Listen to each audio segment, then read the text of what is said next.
President Trump wrote that it's been extremely hard to make a deal with his Chinese counterpart Xi Jinping in a post on Truth Social Wednesday. According to members of the Trump administration, the two leaders will likely meet this week. Those potential talks coming as 50% tariffs on steel and aluminum went into effect Wednesday. We've got Terry Haines, Pangaea Policy founder, here with us to discuss all of this and more. Terry, it's great to speak with you here.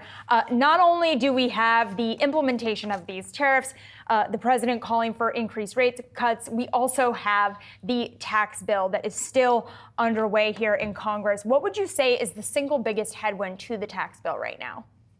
I'm not sure there is one, to be honest. Probably the headwind in terms of getting it finished in the Senate is exactly when the debt ceiling needs to happen. The president very much wants to have this done by July 4th for a variety of reasons, and you've mentioned one of them already today.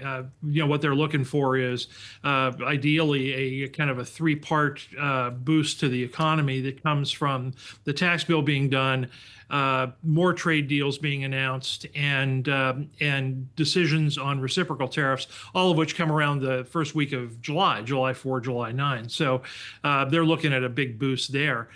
Beyond that, though, I think it's probably full speed ahead in Washington. And since the House and the Senate agree on the fundamentals of this legislation, they've got to spend a few weeks dealing with details, and they're probably done.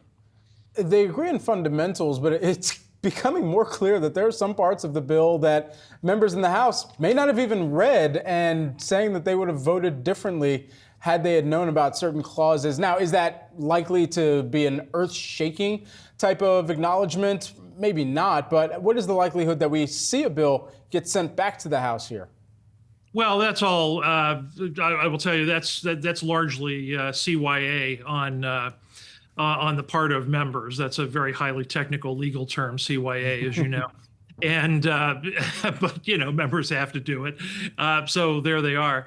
And but I think what's going to end up happening here, and I think the markets are slow to understand this, even if it's bubbling up in Washington, is that the Senate bill is going to be the final bill. When the Senate finishes this thing, they're going to do what in Washington slang is called jamming the House. In other words, basically just saying, look, here it is. We're all done now. There's not going to be any more negotiation. You guys are going to have to take it or leave it. And at that point, Trump's going to have to put the hammer down on the few recalcitrants in the House and urge them to be done with this. I think the House leadership certainly is anticipating that, despite the fact that they profess otherwise in public. I have to ask you about perhaps a whisper member of Congress, at least an attempted one here, from Elon Musk, continuing to push back from outside of his role in DOGE here, calling the tax bill and the spending that it would require an abomination in a post on X. Does he have political power at this moment in time to influence legislation like this? Very little to none, I think, and that's probably part of the peak in Musk's side. Musk was done as a political force, spent as a political force, largely about 2 months ago. This is the point where everybody first became aware that Musk's time was drawing to a close. Secondly, and I thought more importantly, although people didn't really pick up on this, he'd gotten schooled very gently by Lindsey Graham, the Senate budget chair, about how gosh, Elon, we'll take all your great suggestions and you bring them forward and have Trump bring them forward, and we'll decide what the cuts are going to be. Musk professed to be happy with that at that point, but at this point now wants to complain that there's not enough spending cuts. Well, that's fair, and that's probably a bid to get back in the market's good graces for Musk more than anything else. But for months now, what you have is members kind of giving lip service to the DOGE idea and telling everybody how wonderful Musk is, because there's a constituency that Musk has. But at the same time, Congress is going to make the decisions on cuts, not Musk. So fundamentally, Musk has been cut out. Terry, while we have you here, we do know that we were supposed to, or at least the White House said that they were making plans to speak with China by the end of this week. Now we're hearing from President Trump that it's going to be extremely hard to make a deal with China. I mean, just Just make sense of it for us, Terry, to the extent that we can here. What is the likelihood that we actually see a deal prior to the deadline mid-July? I don't think you see a firm deal with China for quite a while, certainly well after July, if anything, for a couple of reasons. One, I think what the United States wants to do, what it is prioritizing, is getting both allies and major unaligned, whether it be Saudi in the Middle East or whether it be India, for example, on side with interlocking, interdependent trade deals as part of alliances, frankly, to kind of ring fence China.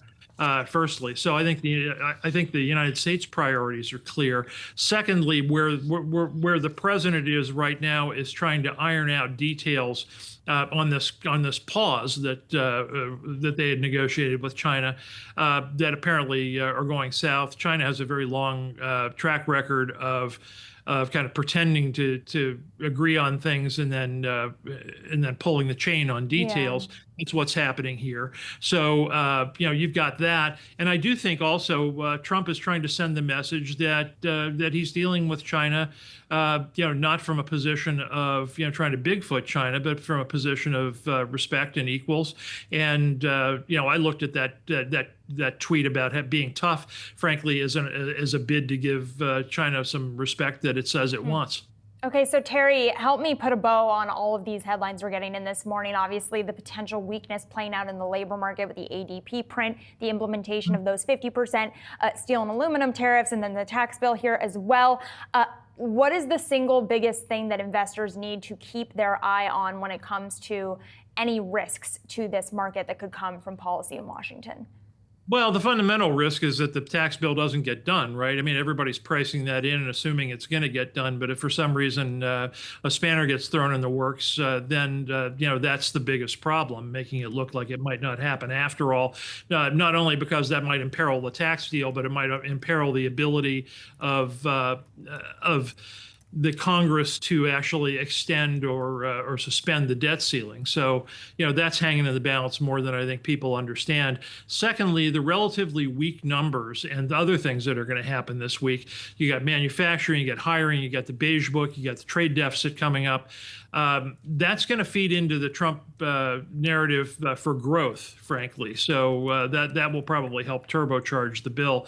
And on the steel tariffs, for example, the steel tariffs aren't going away, and the reason why they're not is that's part of the defense industrial base. And what markets ought to be doing is looking for more opportunity where the defense industrial base is going to get protected and extended government protection. And there's a lot of those across the board. But defense industrial base is something that has been allowed to wither away, and Trump is determined to bring it back.